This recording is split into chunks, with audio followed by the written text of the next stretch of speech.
Respuestas arquitectónicas que manejamos, como la idea, yo ya mencioné varias, que ustedes de repente recién se están conociendo en este curso ahora, ¿no? Esta cosa de los bloques, las torres, ¿sí? Las tiras, los conjuntos, digamos, toda una cantidad de terminología que tenemos asociada a maneras de hacer edificios de vivienda en nuestras ciudades y que en general parece que vienen, uno podría decir, bueno, ¿de dónde vienen? ¿No?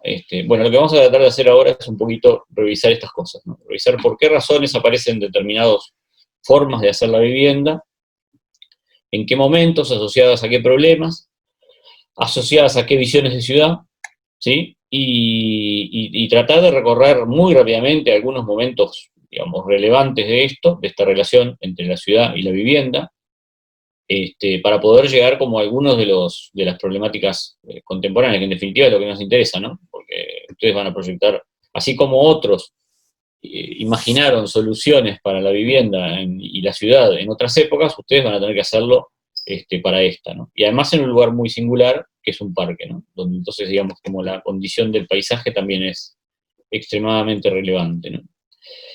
Bueno, el esquema de la presentación va a ser un poco ¿sí? Vamos a recorrer básicamente dos capítulos, uno que va a ser el más largo, que tiene que ver con esto que decía, los modelos urbanos residenciales, ¿sí? Es decir, formas de esto que comentaba recién, ¿no? Relación entre vivienda, asociación de vivienda y, digamos, solución urbana, que ese tipo de vivienda y su asociación, digamos, concluyen y determinan, ¿no? Y por otro lado, vamos a mirar en particular algunos aspectos que nos interesa como del proyecto más particular, como para que se vayan metiendo en algunos problemas típicos de la resolución de vivienda que conviene que aparezcan desde el principio, porque atienden a cuestiones urbanas, que es esta cuestión de la relación entre los volúmenes construidos y la calle, atienden a cuestiones urbanas, decía, pero tienen incidencias muy fuertes en el proyecto, ¿sí? Y si uno no las tiene en cuenta, como digamos desde el principio, puede llegar a encontrarse en problemas después cuando al final del semestre a un profesor se le ocurre decir, ¿y dónde pusiste los estacionamientos, por ejemplo? ¿No? Y bueno, y si no estaban previstos al principio puede ser un gran drama. Entonces, mirar un poco estas dos cosas, ¿no? Una reflexión más global, más, digamos, teórico-práctica, si se quiere, entre la vivienda y la ciudad, y algunos tips o algunos piques para preocuparse, digamos, desde el inicio de algunas cuestiones que tienen que ver con estas problemáticas, ¿no? De la manera de acceder a la vivienda y de la ubicación de los estacionamientos, ¿sí? Este es el resumen un poco de lo que voy a revisar en este tiempo que estemos juntos, ¿sí? La primera, entonces, esta cuestión de los modelos urbanos residenciales, ¿sí? Acá hay que tener en cuenta que, en general, esto viene asociado a nociones que aparecen sobre cómo debe ser la ciudad, ¿sí? Es decir, por supuesto, frente a una ciudad existente, frente a una ciudad que se está produciendo de una determinada manera, en una determinada época, en un determinado contexto, ¿sí? Con una determinada cantidad de dificultades, digamos, el imaginario de algunos, en particular vamos a mirar, por supuesto, los arquitectos, ¿no? Algunos de los más relevantes, y algunas de las propuestas más interesantes y más rupturistas respecto de la realidad de la época, que tienen que ver con, sobre todo, la problemática de la vivienda en las épocas de la modernización, ¿sí? Ustedes saben que digamos, las épocas, digamos, eh, segunda mitad del siglo XIX en adelante, hay una serie de procesos muy acelerados de modernización, de industrialización de las ciudades, en particular las ciudades europeas y también las americanas, aunque capaz un poquito más atrás en el tiempo, que van haciendo que llegue una cantidad enorme de población a las ciudades, ¿sí? Que se densifiquen brutalmente, que aparezcan entonces una cantidad de problemas que tienen que ver con las pésimas condiciones en que, sobre todo, la clase trabajadora urbana vivía en esas épocas, ¿no? Condiciones como estas, ¿no? Esto es en Nueva York, ¿sí? Uno se sorprende de ver, ¿no? Con la imagen que uno tiene ahora de Nueva York, un siglo y poco después, apenas un siglo después, ¿no? Una ciudad que tiene, digamos, el valor de metro cuadrado más caro del mundo y de extremo lujo. Bueno, en Manhattan, digamos, se vivían estas condiciones, ¿no? En lo que se llaman los tenements, ¿no? Los edificios de apartamentos, ¿sí? Construidos para la clase trabajadora, ¿sí? Por supuesto estamos hablando de una Nueva York que tampoco tiene nada que ver con la actual, ¿no? Una ciudad industrial, ¿no? Fuertemente productiva, ¿sí? Donde las clases trabajadoras vivían en apartamentos en estas condiciones, y donde, por ejemplo, los patios de aire y luz eran cosas como estas. No sé si ven ahí bien, con claridad, en la imagen, eso que aparece en el medio, como un tajo, como si se hubiera abierto el edificio por accidente, en realidad es el patio de aire y luz que tenían todas las viviendas de los conjuntos, digamos, de la altura de los que veíamos en esta otra imagen, ¿no? O sea, conjuntos que tenían, por supuesto, varios pisos, y cuya forma de entrada del aire y de la luz era ridícula, ¿no? Uno casi que se pasaba una taza de azúcar de una ventana a la de enfrente, ¿no? En ese sentido podía ser bastante cómodo, ¿no? Pero de alguna manera esto se realizaba de esta forma porque obviamente lo que permitía era aprovechar el máximo el terreno, en unas condiciones pésimas de ventilación, de iluminación y de higiene, ¿no? Esto claramente es especulación privada.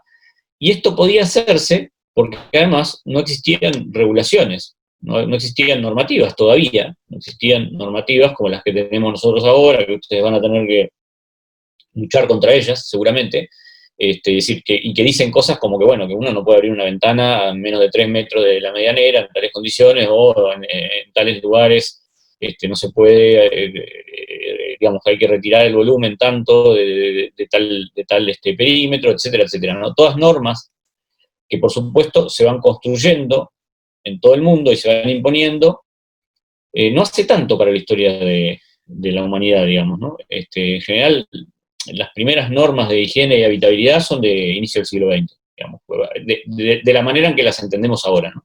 Estas cosas de dejar llegar, asegurar que la luz y el aire lleguen a las habitaciones, que haya ventilación e iluminación adecuada, son en general cosas que tienen que ver con, por un lado, la vivienda, pero por otro lado con la asociación de vivienda y con el resultado urbano que da, ¿sí? Es decir, no es tanto de un edificio en sí, sino, por ejemplo, de la cercanía de un edificio con el de al lado, ¿no? Y en este sentido es que hay una relación entre la vivienda, la normativa y la construcción de la ciudad, ¿sí? Esto es un poco, de alguna manera, el problema que existía.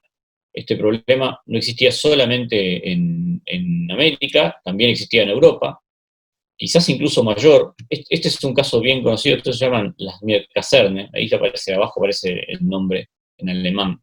En realidad son bloques, son los típicos bloques que se construían en Berlín, ¿sí? Desde mediados del siglo XIX. Este es el gran problema de mediados del siglo XIX, final del siglo XIX y principio del siglo XX. Contra esto luchan los arquitectos, ¿sí? ¿Y cuál es el problema de esto? Bueno, evidentemente es muy parecido al que veíamos antes, pero con otros grados de dificultad incluso mayores, porque en realidad en Berlín las manzanas eran muy grandes, eso daba parcelas muy, muy profundas, ¿sí? Y esto terminaba dando lugar a que la manera más eficiente para el especulador, ¿no? El especulador inmobiliario, ¿no? El que hacía viviendas para esa masa de obreros que estaba llegando a la ciudad, ¿sí? La utilización más eficiente de la parcela era a partir de esta cosa de ir combinando bloques en patios, ¿sí? Ir armando patios profundos, con una altura bastante importante, con las mismas dificultades de la llegada del aire y la luz, ¿sí? Y con además una dificultad incluso de acceso. Obviamente, estos bloques, estas manzanas, eran todavía muy mixtas, es decir, vivía gente de muchas clases sociales distintas.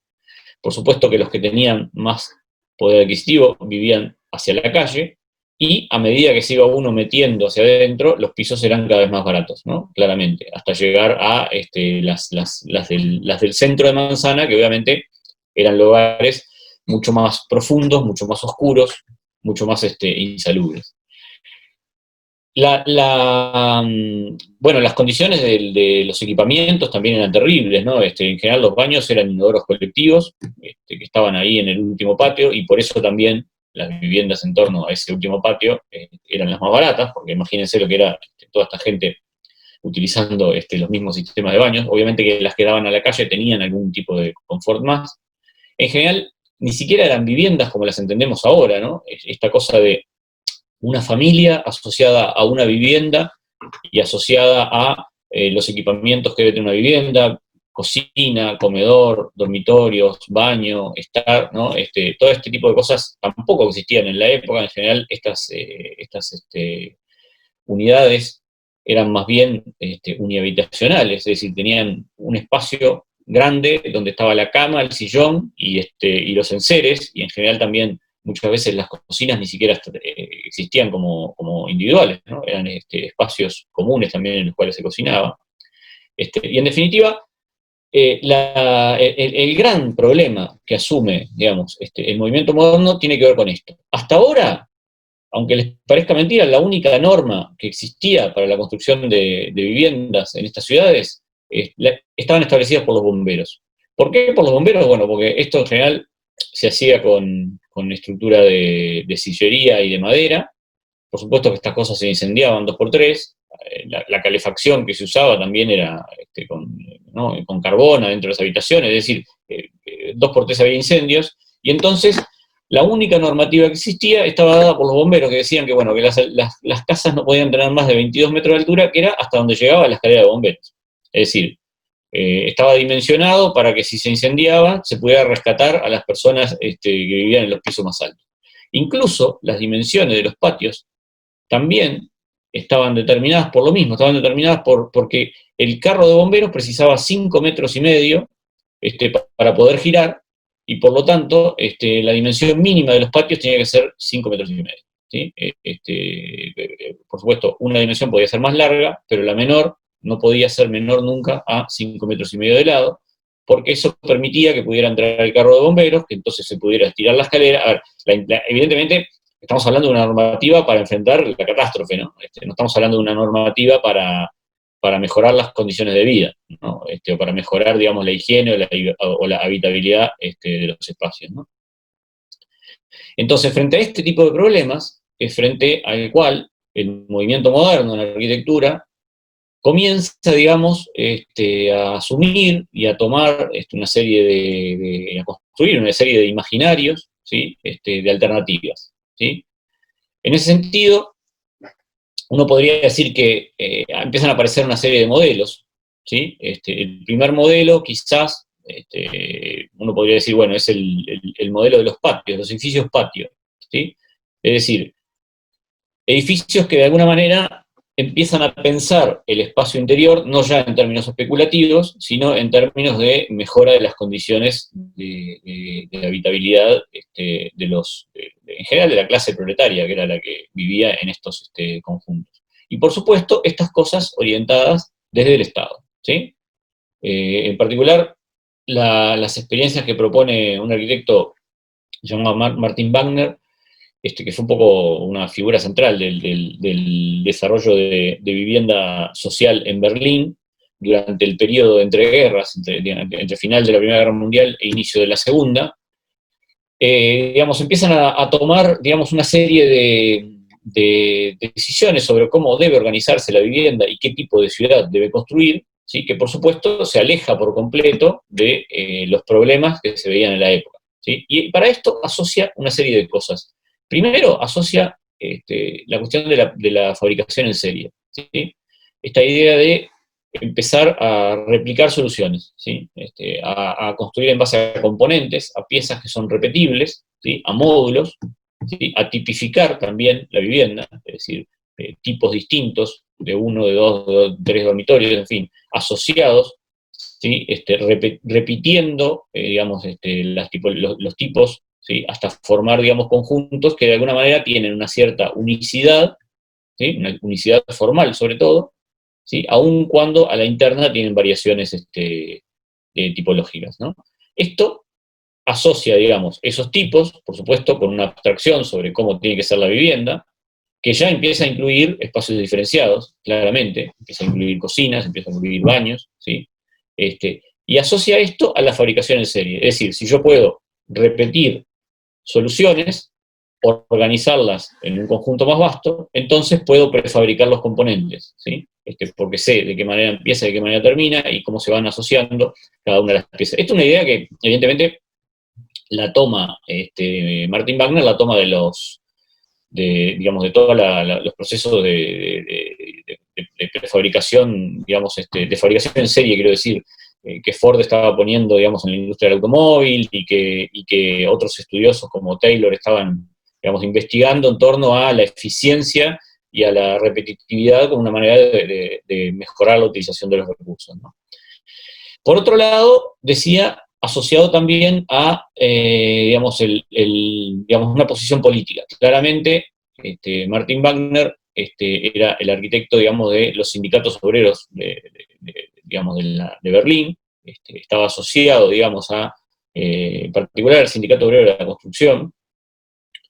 Y también aquí hay una invención, en otro orden, que es más bien una invención en términos de gestión, en el sentido de que las propuestas de Wagner, además, estaban ideadas para ser construidas por una organización empresarial de los sindicatos. Es decir, no eran ya, por supuesto, eliminaban al especulador inmobiliario, ¿sí? Los propios sindicatos, con sus aportes, podían organizar empresas que se dedicaran a construir viviendas para los propios trabajadores. Algo que todavía lo vemos hoy, ¿no? Y bueno, ni que hablar, ahí en el área que ustedes están trabajando, que hay montones de cooperativas, digamos, de conjuntos y cooperativas, digamos, de varios sindicatos de acá del Uruguay, ¿no?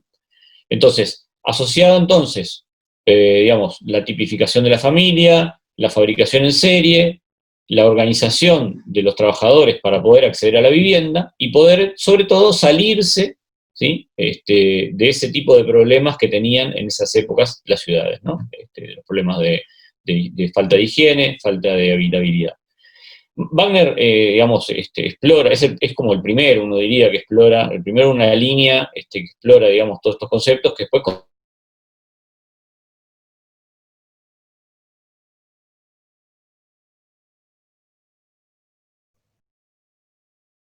Quedaste sin se sonido. dedican, ¿eh? Lo último no se escuchó, yo no escuché. Se entrecorta. Al final se cortó. No, decía que en general una saga de arquitectos que vienen asociados a, digamos, este mismo tipo de problemas experimentados en otras ciudades del mundo, ¿sí?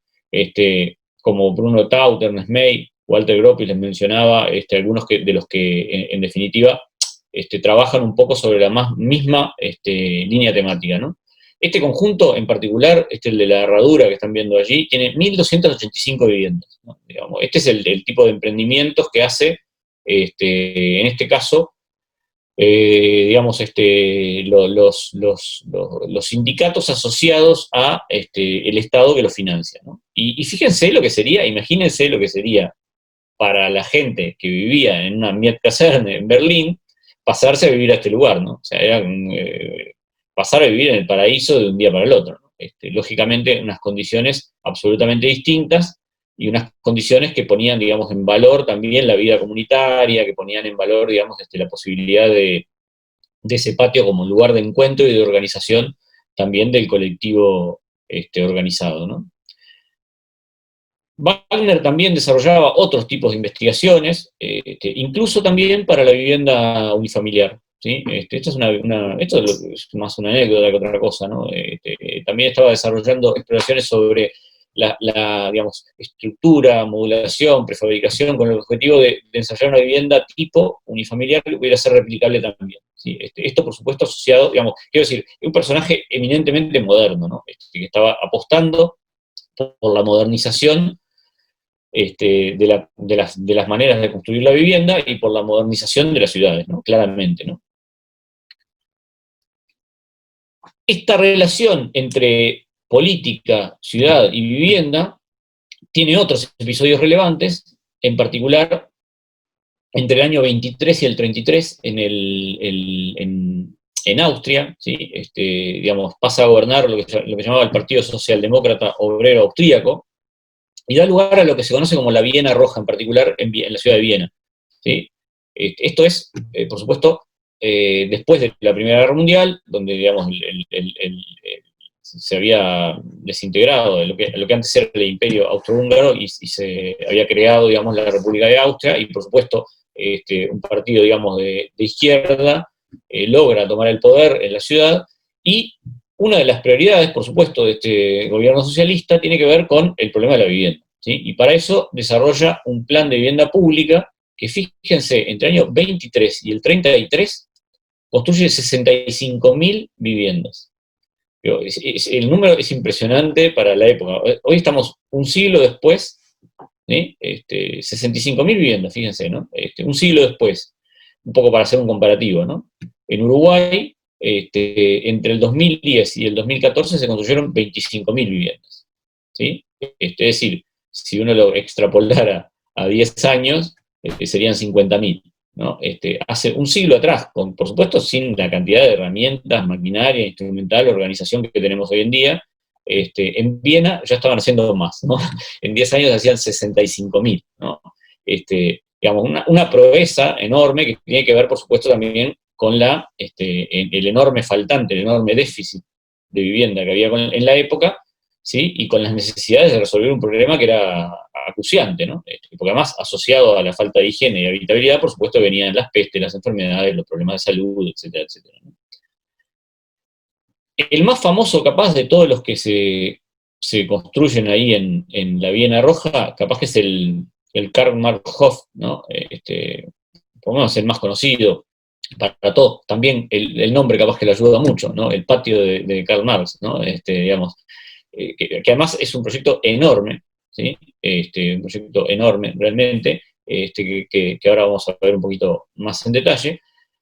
En total, yo decía, 65.000 viviendas repartidas en grandes complejos urbanos, en conjuntos en la ciudad, en urbanizaciones en la periferia, que se llamaban las Siedlungen, digamos, viviendas urbanas, periurbanas y también viviendas familiares, ¿sí?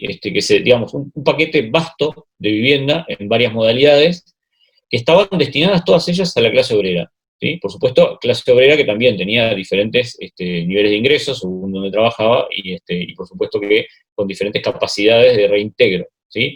Estas viviendas en general se construían en régimen de alquiler social, una cosa que para nosotros es casi inexistente, ¿no? Esta idea de un alquiler promovido en lugar de la propiedad, ¿sí? Es un modelo que en general el Uruguay no ha cuajado mucho, son viviendas que son propiedad del Estado y que se alquilan, ¿sí?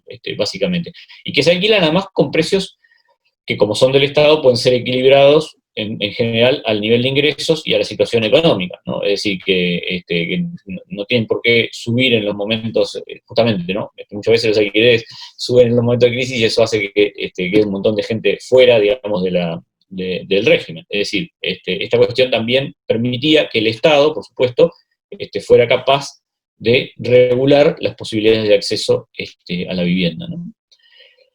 En relación a la nueva noción que aparece aquí de manzana, claramente es un proyecto rupturista, ¿no? Los Hof en general, y en particular, por sus dimensiones además, son grandes complejos que construyen un modelo de manzana completamente distinto, ¿no? Recuerden digamos, el de los patios berlineses, ¿no? Construyen un modelo de manzana notablemente diferente, albergan una comunidad muy numerosa, tienen un patio comunitario muy grande, que es este Hof, ¿no? Que además está conectado a la ciudad, claramente, es abierto este patio, no solamente, por lo menos en sus orígenes, es abierto, es decir, que no es solamente de uso de los que allí viven, está pensado también como una plaza pública para el barrio, está equipado, ¿sí? Tienen en general allí equipamientos, digamos, y servicios sociales, ¿sí? Que dan a ese patio y que permiten, digamos, que la comunidad que allí reside, de alguna manera también cuente con servicios escolares y de salud, en fin, permiten de alguna manera entonces imbricar, ya no solo resolver el problema de la vivienda, de una vivienda en sí misma, sino además también imbricar el problema de los servicios y por lo tanto el problema de la ciudad en el modelo, ¿sí? Yo decía que este conjunto tiene 1.382 viviendas, ¿sí? Es enorme, tiene 1.100 metros de largo, es 1 kilómetro, ¿no? Y por supuesto que tiene una muy baja ocupación del suelo, libera una gran cantidad del espacio disponible en el predio. De hecho, solamente el 18,5% del suelo es ocupado, el resto es abierto, es espacio libre, abierto, recorrible. Y por supuesto que marca la pauta de una nueva manera de producir ciudad, ¿sí? Que caracteriza de alguna forma a la periferia, producir ciudad a través de la vivienda, ¿no? Claramente. Producir vivienda y producir ciudad, digamos, con una nueva modalidad muy coherente en sí misma, ¿sí? Esta vivienda del proletariado le permite organizarse, le permite tener espacios comunes, ¿sí? Le permite compartir servicios, algo que por supuesto también abarata los costos, ¿sí? Y por supuesto les permite vivir en unas condiciones notoriamente distintas a las terribles condiciones en las que se vivían antes, ¿no? En definitiva, también el tamaño y la monumentalidad es importante, ¿no? Porque también es simbólico de una nueva manera en que esta clase trabajadora que había sido, digamos, que había vivido en pésimas condiciones de confort, ahora pueden también sentirse representadas con un nuevo tipo de espacialidad que de alguna manera los califica, ¿no? Y sobre todo también la idea de la arquitectura como utopía social, ¿no? Que aparece asociado a a las propuestas de Wagner que veíamos antes, a estas y a las que vamos a ver después, ¿no? En general asociadas a la arquitectura como una herramienta que es capaz de transformar la sociedad, ¿sí? ¿De qué manera? Bueno, asociando estas cosas, asociando la gestión, la política, la producción de vivienda y la producción de ciudad. En definitiva, es capaz de construir un ambiente en el cual, digamos, los ciudadanos incrementen sus derechos de acceso a mejores condiciones, ¿no? Esto, por supuesto, es inexplicable, ¿no? Si uno mira este edificio solamente en términos arquitectónicos y analiza los tipos de edificios y la dimensión del patio y tal, se pierde, digamos, una cantidad enorme de las aspiraciones que estos edificios tenían, ¿no? Si uno no entiende el contexto político, económico y social en el cual es construido, ¿sí? Otra alternativa, digamos, que también surge más o menos por las mismas épocas, digamos, obviamente un momento de crisis tan grande, en donde las condiciones de vida son tan malas, permite que emerjan, ¿sí? Digamos, a través de la creatividad de muchos que están pensando en estos problemas, hace que emerjan, digamos, soluciones distintas, variadas, todas ellas muy ricas, todas ellas muy interesantes y que conviene analizar. La de los bloques, en general, también es una propuesta que subsiste hasta hoy, ¿sí? Es un tipo de modalidad, digamos, de construcción de vivienda y ciudad a la vez, que también es rupturista, que también tiene las mismas intenciones, ¿sí? De superar, digamos, las situaciones dramáticas que se vivían en las ciudades, pero que lo hace de otra manera. En particular, la obra quizás de Ernest May en Frankfurt es como digamos, el momento momento épico, digamos, de la construcción del bloque como ideario urbano, y en particular su asociación a la ciudad de Frankfurt, que es donde Ernest May, de alguna manera ejerce, digamos, su trabajo. Frankfurt, de nuevo, lo mismo, ¿no? Frankfurt era una ciudad industrial, había sufrido las mismas consecuencias de las prácticas urbanas especulativas que veíamos en Estados Unidos y que veíamos en Berlín. Esto se veía en los barrios de viviendas obreros que se habían construido en general en los bordes de la ciudad, también el mismo tipo de edificio, las Mielkaserne, ¿no?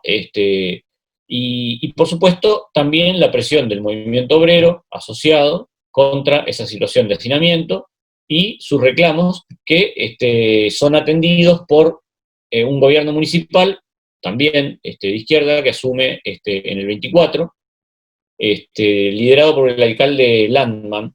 Landmann evidentemente era un político de izquierda que, digamos, era un fuerte defensor digamos, del involucramiento de la administración pública en las cuestiones de planificación, de construcción de la ciudad y, por supuesto, de resolución del problema de vivienda, ¿sí? De hecho, entonces, cuando gana el gobierno, pone en marcha un ambicioso programa de creación de vivienda y pone a Ernest May, un arquitecto joven en la época, ¿sí? Lo pone al frente de un servicio que se crea que es el Servicio de Arquitectura y Urbanismo. Fíjense, ¿no? Servicio de Arquitectura y Urbanismo, que se dedica básicamente a desarrollar programas de vivienda social. Es decir, esta conexión que les planteaba hace un ratito, ¿no? Y que me parece que es el centro como de entender esta cosa de la relación entre la vivienda y la ciudad. Es decir, la escala edilicia entendida también como una respuesta urbana y entendida también como una respuesta que intenta resolver los problemas dramáticos de la época, ¿sí?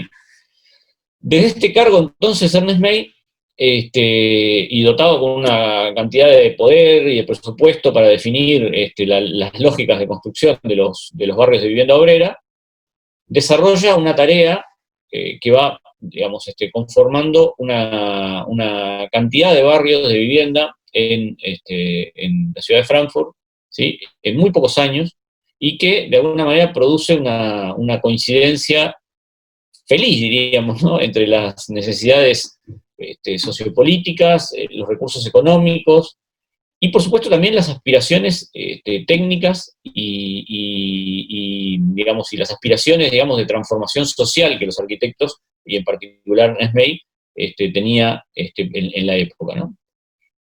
Es así que algunos autores hablan de que Frankfurt es, digamos, el lugar donde se cristaliza el sueño de los arquitectos del movimiento moderno, ¿sí? Que combina, entonces, el control de la urbanización, la construcción industrializada, es decir, la prefabricación y la repetición, con la vivienda social, ¿sí? Todo esto orientado a la solución del problema de la vivienda obrera, ¿sí? Ernest May ya era un arquitecto, digamos, conocido, con un cierto prestigio, por más que era muy joven, pero bueno, era parte también de los integrantes del CIAM, de los Congresos Internacionales de Arquitectura Moderna, que recientemente se habían reunido por primera vez, liderados por Le Corbusier, pero además había trabajado con un arquitecto llamado Raymond Unwin, ¿sí? Que era el arquitecto que se había dedicado a trabajar, digamos, la idea de la ciudad jardín con Howard, ¿sí? Con Ebenezer Howard, que es un poco el creador de esta idea de la posibilidad de construir ciudades asociadas al verde, ¿sí? Ciudades que de alguna manera guarden otra relación con la naturaleza, que no la misma que estas grandes ciudades que se extendían de manera problemática, ¿sí? Como veíamos en Berlín y en Nueva York de la época, ¿no? Es decir, Unwin combina una serie de ideas, combina las ideas del CIAM con las ideas de la ciudad jardín de Unwin, ¿sí? Y de hecho, muchas de sus saberes los logra plasmar a lo largo de este periodo de gobierno de la ciudad de Frankfurt, en lo cual construye, digamos, varias urbanizaciones que de alguna forma se oponen a lo que sería la ciudad especulativa, ¿sí? A la ciudad especulativa esta que veíamos construirse cotidianamente, ¿no? Bueno, algunos de en este planito anterior aparecen todas las realizaciones. Vamos a mirar algunas porque es interesante mirarlas un poco más en detalle, porque hay variaciones a su vez.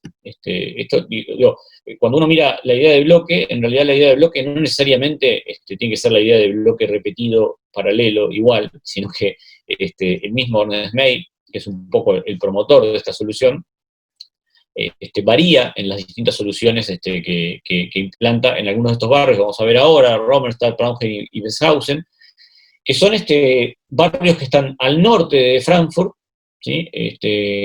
Por donde corre un afluente del río Main, que es el río principal de la ciudad de Frankfurt, y digamos que lugar que tiene una cierta topografía curiosa, con una serie de valles y laderas onduladas, y donde ahí digamos, se establece primero un plan director de organización de ese valle, ¿sí?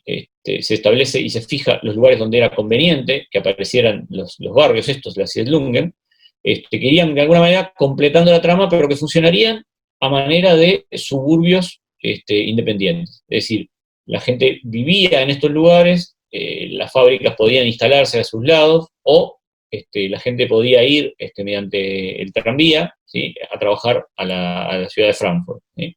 Es decir, de alguna manera hay una relación allí entre la geografía, ¿sí? La edificación de los tipos, y la manera en que se organiza la ciudad en cuanto a su relación pendular entre el centro y la periferia, ¿sí? Pero, como ven en la imagen, propone un modo de vida obrero que es bastante confortable, ¿no? Uno podría decir, digamos, ahí en la foto de arriba a la derecha, es envidiable, ¿no? Ahora estos días de calorcito, a uno le gustaría estar como un poco en esas condiciones. Imagínense que esta gente era gente que había estado viviendo probablemente en las Mielkaserne, en esas pésimas condiciones en las que se estaba antes, ¿no? Yo decía articuladas, y ahí en la imagen de arriba a la izquierda se ve bien esta idea de que eran especies de suburbios alejados, ¿no? O sea, digamos, esta idea, lo que Ernest May llamaba el Trabatenprinzip, es la idea de que la ciudad central no debía crecer indefinidamente, sino que lo que debía hacer era organizarse de tal manera que quedaran anillos verdes entre la ciudad central y la forma que hubiera una cierta autonomía, ¿sí? Y que estas urbanizaciones nuevas se ubicaran en situaciones de zonas periféricas, pero que contaran con una muy fuerte y muy eficiente llegada del transporte público, ¿no? Ahí se aparece en la imagen de la derecha, son imágenes de época, ¿no? Aparece el tranvía, ahí que era el medio por el cual, digamos, la masa de trabajadores se movían entre esta periferia y la ciudad central, ¿sí? En definitiva, digamos, modos de organización que si uno mira incluso el croquisito de allí abajo a la derecha, se da cuenta que hay una búsqueda de una relación armónica, ¿sí? Entre lo que es la vivienda y la geografía, ¿sí? Por más que el modelo es súper abstracto, ¿no? Por más que el modelo formalmente es un bloque, digamos, rectangular, ¿no? Que además, por supuesto, presenta una imagen muy, muy moderna, muy sin ornamentos, ¿no? Muy limpia, muy abstracta. De todas maneras, hay un estudio de cómo organizar esos bloques, ¿sí? De tal forma que guarden una relación con la naturaleza, probablemente influido por las ideas de Raymond Unwin, que yo le decía que estaban presentes en su formación, ¿no? Incluso, bueno, por supuesto, hasta llegar al máximo de la abstracción, que es de las tres que vamos a ver, la de Besshausen, ¿sí? Donde sí, acá no hay, el rigor es absoluto, ¿no? En la forma de organización. Los bloques son paralelos entre sí, están organizados, digamos, a 90 grados con los otros, ¿sí? De tal manera que, bueno, que en función de la altura, de los requerimientos, la cercanía a la vía principal y tal, se organizan de una manera o de otra. Esto también tiene que ver con lo que decía al principio, la abstracción y la idea de configurar una familia tipo, ¿sí? Permite la repetición y la modulación. Y esto tiene que ver también con lo que se ve un poco allí a la derecha, arriba, que es la incorporación de los sistemas de prefabricación y de montaje, ¿sí? Que Ernest May ensaya en Frankfurt en todos los conjuntos, ¿sí? Todos estos conjuntos tienen que ver con sistemas de prefabricación, en general de prefabricación incluso pesada, es decir, por paneles, ¿sí? Por paneles que se van montando. Vamos a ver un poquito más adelante de qué manera, ¿sí? Pero bueno, pero hay una idea claramente de que la vivienda obrera es y se ve en las imágenes de abajo, ¿no? De que la vivienda obrera también tiene que ser, así como era en Wagner, ¿no? En Martin Wagner, también tiene que ser algo que esté ubicado en fuerte vínculo con la naturaleza, que tenga espacios libres, abiertos, verdes, ¿sí? Situaciones de confort que, insisto, una vez más, son radicalmente opuestas a las condiciones en las cuales un obrero tenía que vivir en estas épocas, ¿no? Por supuesto, en el modelo especulativo, ¿no? Estas ideas de Ernest May y todas sus realizaciones en la ciudad de Frankfurt las expone él en el segundo Congreso de los CIAM, ¿sí? Que es en el año 29, aquel joven arquitecto que había ido al CIAM liderado por Le Corbusier en las Arras, ¿sí? Al primer Congreso de los CIAM, ahora en el segundo Congreso ya se convierte en el expositor principal. El episodio de Frankfurt es reconocido por todos los arquitectos de la época. El segundo Congreso de los CIAM se hace en Frankfurt para ver esto, ¿sí? Para ver cómo había hecho el gobierno de Frankfurt para desarrollar un programa enorme de vivienda social que respondía como muy fuertemente a las preocupaciones y a las necesidades del proletariado, digamos, creciente de las ciudades europeas, ¿sí? Ernest May entonces exhibe en Frankfurt todo el programa de vivienda y también realiza una serie de películas donde se muestran un poco cómo era que se había logrado construir todo ese enorme programa de vivienda. Fíjense, esto es del año 29, ¿no? O sea, imagínense lo que es, digamos, ensayar en el año 1929, por supuesto que con las maquinarias que se veían un poco en el video, ¿no? Nada que ver con lo que disponemos ahora, ensayar un programa de prefabricación pesada, ¿sí? Que permita construir para la ciudad de Frankfurt 15.000 viviendas en 5 años, ¿sí? 15.000 viviendas, insisto, 15.000 viviendas en 5 años, ¿no? Eso un poco comparado con lo que decíamos, para el quinquenio 15-19 se preveían construir en todo el Uruguay 23.000 viviendas, ¿no?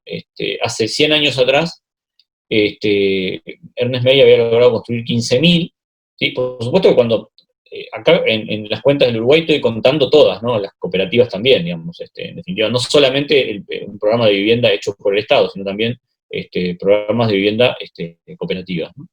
En definitiva, este modelo que asocia, de nuevo, familia tipo con tipo edilicio, con organización del tipo y con organización de la ciudad, es evidentemente muy rupturista, ¿sí?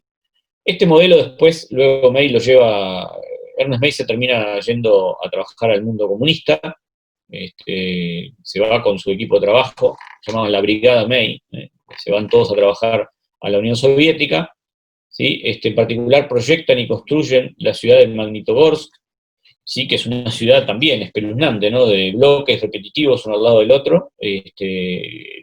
Por supuesto que escala Unión Soviética, ¿no? Si la escala de Frankfurt era grande, la escala de la Unión Soviética era enorme, ¿no? Y de alguna manera la ciudad de Magnitogorsk una ciudad que se construye ex novo en un lugar donde había, digamos, minas de carbón y de hierro, ¿no? Y por lo tanto, ustedes saben que el acero se hace con la combinación, digamos, de los altos hornos de carbón y de hierro, de mineral de carbón y mineral de hierro, por eso se produce el acero, algo que para la Unión Soviética de la época era fundamental tener producción de acero para poder desarrollarse, ¿sí? Para esto, ¿sí? Fíjense, ¿no? De nuevo, la vivienda ya pensada como instrumento de transformación política del Estado, ¿no? Y transformación productiva del Estado también, ¿no? Esta cosa de ir a los lugares donde están los recursos, construir una ciudad, esa ciudad construirla a partir de un modelo de vivienda repetitivo, ¿sí? De tal manera que termina dando lugar a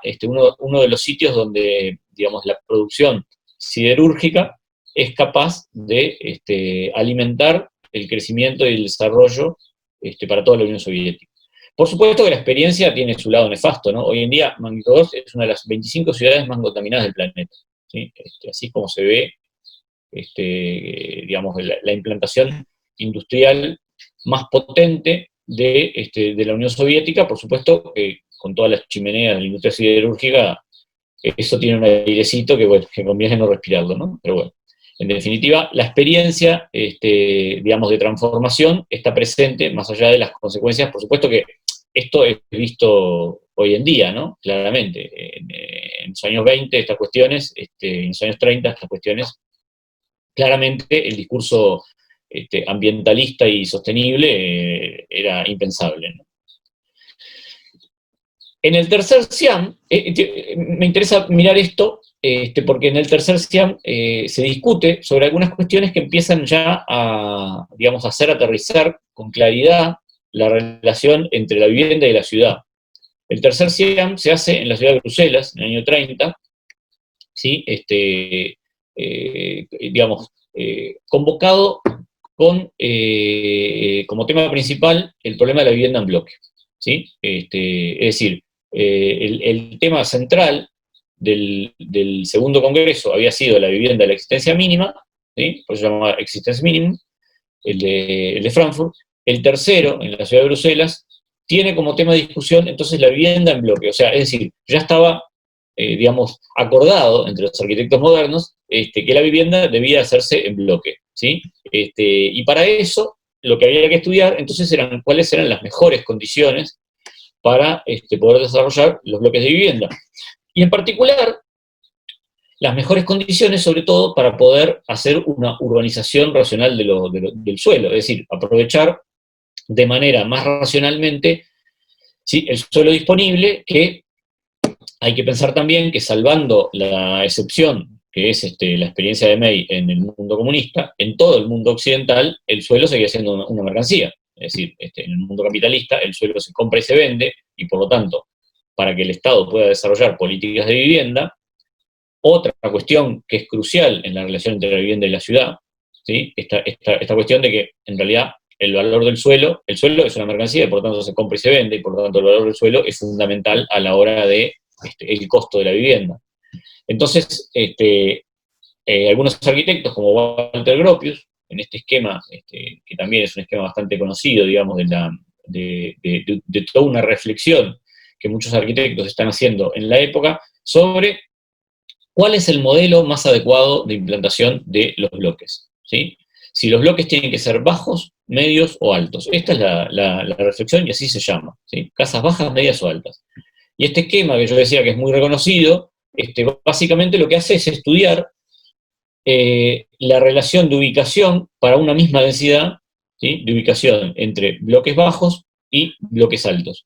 Y por lo tanto, cómo deben ubicarse y cuánto deben separarse, con el objetivo, por supuesto, siempre presente, de que la luz solar y la ventilación pueda llegar con mejor eficiencia a todas y cada una de las viviendas. Y ahí Gropius lo que hace es establecer escalas, es decir, bueno, si los bloques son bajos se pueden juntar más porque la luz llega, si los bloques son altos deben separarse más, cuánto tiene que ser la separación, cuánto tiene que ser la relación de altura, cuánto tiene que ser la relación de ancho, ¿sí? En definitiva, un estudio muy concienzudo como de los diferentes tipos y las diferentes modalidades en las cuales podía organizarse y articularse el tema de la vivienda para dar, por supuesto, como resultado, ¿sí?, una ciudad que es radicalmente distinta, ¿no? No es lo mismo recorrer, digamos, entre medio de los bloques bajos que aparecen arriba que entre medio de los bloques altos que aparecen debajo. Claramente la experiencia espacial urbana es notablemente distinta, ¿sí? En definitiva, de nuevo, ¿no?, la relación entre vivienda y ciudad, claramente estudiada y analizada profundamente, ¿no?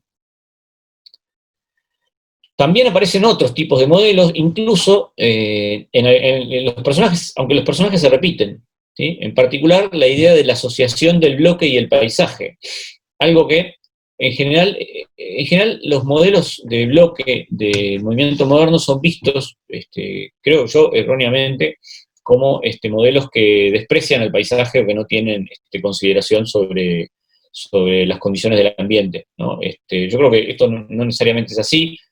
Yo les decía que Ernest May había trabajado y había trabajado durante un tiempo en el estudio de Raymond Unwin, digamos, el promotor de la ciudad de Jardín, y que de alguna manera estas cosas, digamos, son conocidas para él y permean claramente en algunos de los proyectos más reconocidos. Este es otro de los proyectos que está en el mismo lugar, ¿sí?, que veíamos antes, los de Pramge y Westhausen, Lucio, de Roma.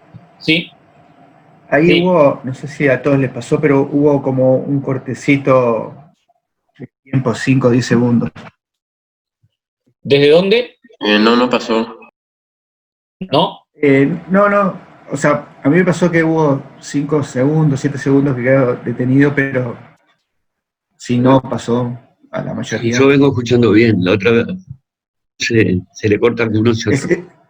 Es aleatorio. Dale. Sí. Somos todos conexiones a internet distintas, ¿viste cómo es?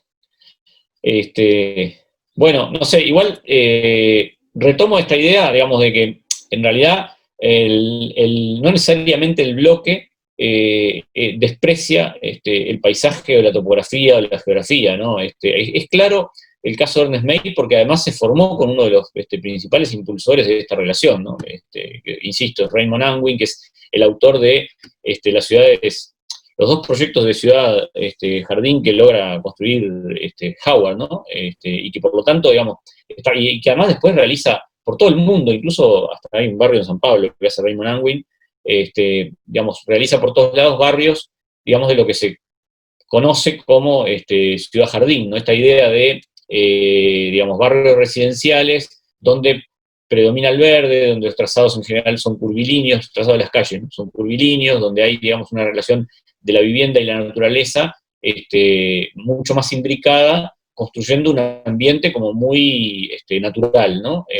Por decirlo de alguna manera. Bueno, el propio May, también operando, digamos, con la herramienta de los bloques, se preocupa por estas cuestiones. En el caso de Romerstadt es claramente un lugar donde esto ocurre, ¿sí? El barrio de Romerstadt está ubicado, ahí se ve un poco en la imagen de la derecha, está ubicado en una condición topográfica de una ladera que baja suavemente hacia el río, ¿sí? El río Nida, que es esto que corre. Ustedes ven mi mouse, ¿no? Sí. Sí, se ve, sí. Ah, es el río que corre allí y hay claramente una bajante, ¿sí?, de la ladera que va llevando hacia el punto bajo, que es por donde corre el río, ¿no? Y la manera en que se acomodan, digamos, el trazado y las viviendas a esa ladera, notoriamente digamos, obedecen a la geografía, aun cuando por detrás está la tipificación y la abstracción propia del modelo de bloque, ¿sí? Los esquemas de trabajo de Ernest May para esto claramente hablan de estas cuestiones. Se ve con mucha claridad cómo aparecen interrupciones en los bloques, ¿sí? De tal manera que uno puede tener visuales del río cada tanto, ¿sí?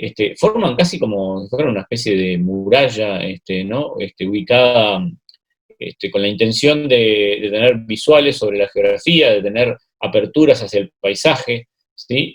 Las recorridas peatonales claramente atraviesan mediante escaleras entre los bloques y permiten irse acercando paulatinamente hacia el lugar natural por excelencia, que es el río y todo el parque costero, ¿no? Claramente la idea de esta Siedlung de Romerstadt, evidentemente asocia estas ideas de la geografía, de la topografía, de las vistas, ¿sí? Muy a la manera de Raymond Unwin, aun cuando los bloques que allí aparecen y que se curvan suavemente, se van curvando suavemente en función de las propias líneas de las curvas de nivel, ¿sí? Son claramente edificios abstractos, como se ve en la imagen de la derecha abajo, ¿no? Son edificios repetitivos, pero con curvas tan suaves que incluso pueden ser modulares, ¿no? Lo mismo que uno podría ver en la Weissenhof, ¿no? Que de alguna manera también, si bien son, digamos, todos ellos, el caso de la Weissenhof supongo que lo conocen, no sé si lo han estado mirando, pero bueno, si bien es una exposición de vivienda donde cada uno de los arquitectos que es invitado desarrolla un edificio o un conjunto o una vivienda, ¿sí? Es muy experimental. Sin embargo, el trazado global claramente, nuevamente, que está en una ladera también, esta ya más pronunciada incluso que la anterior, claramente toma en consideración estas cuestiones, ¿no? Las cuestiones de las vistas, de la geografía, de la topografía, y se van acomodando los bloques, incluso los más abstractos, ¿sí? Como el de Mies van der Rohe, incluso los más abstractos, los más repetitivos, se van acomodando en una lógica que cuando uno mira el conjunto, la articulación de esos volúmenes se ve dispuesta de una manera que evidentemente quiere poner en valor los desniveles, ¿no? De allá el edificio más alto obviamente está en la parte más alta también, con lo cual se enfatiza, ¿sí? La propia topografía, ¿sí? Es decir, una idea de que de alguna forma es posible que estas ideas experimentales nuevas sobre el bloque también pueden acomodarse a las lógicas de la geografía y del paisaje, ¿no?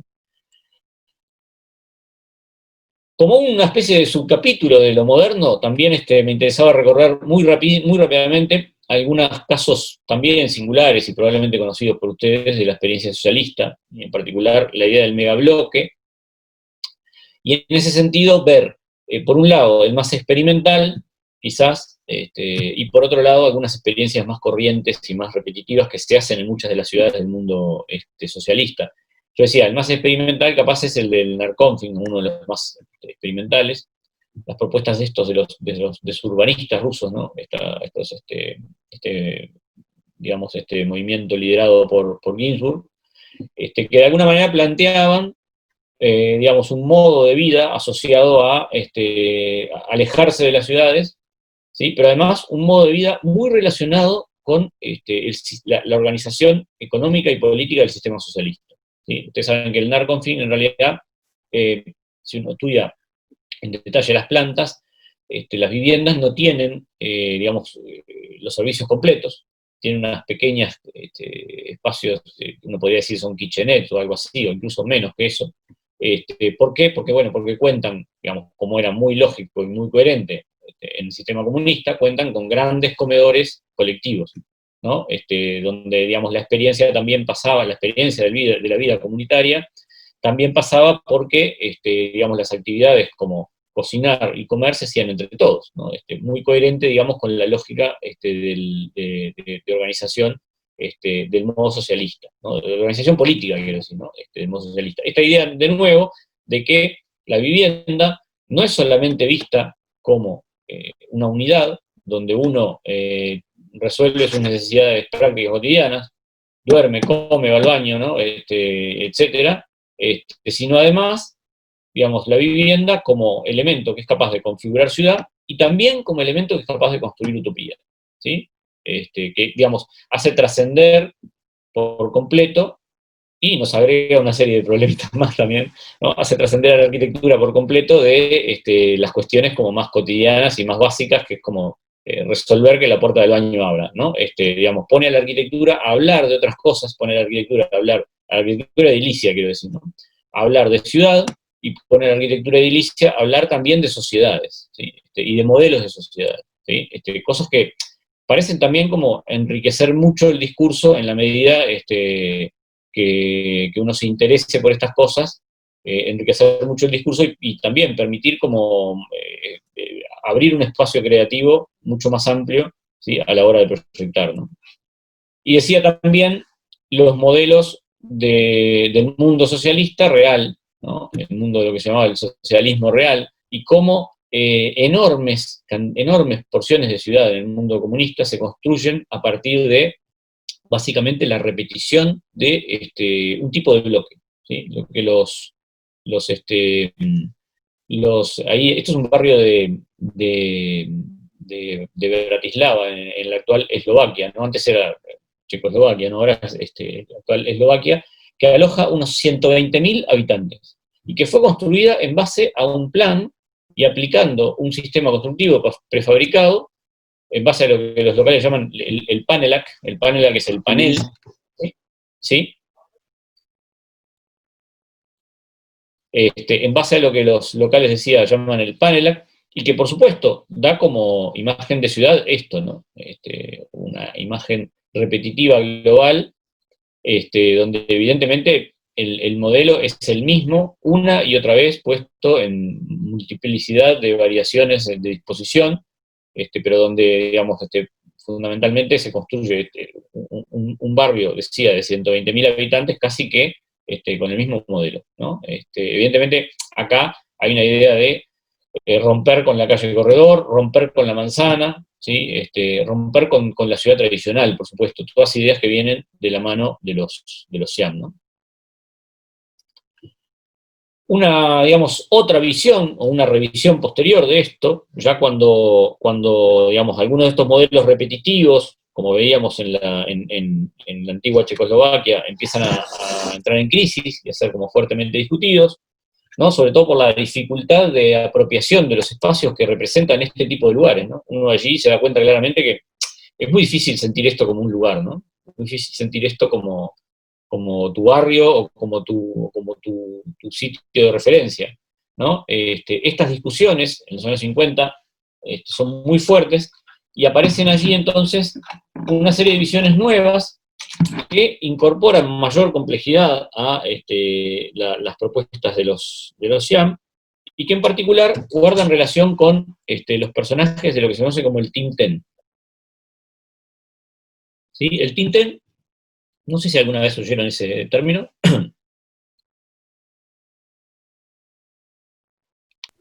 No, ¿sí? En los cursos de historia, ¿no? ¿Nadie?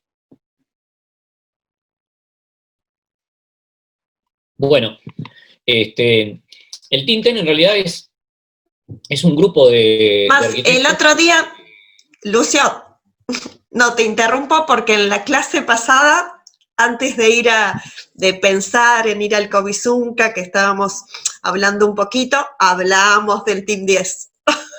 Así que se ve, Rufo, que nadie recuerda mucho. Bueno, sí, capaz que porque yo le dije Tinten, ¿no? También.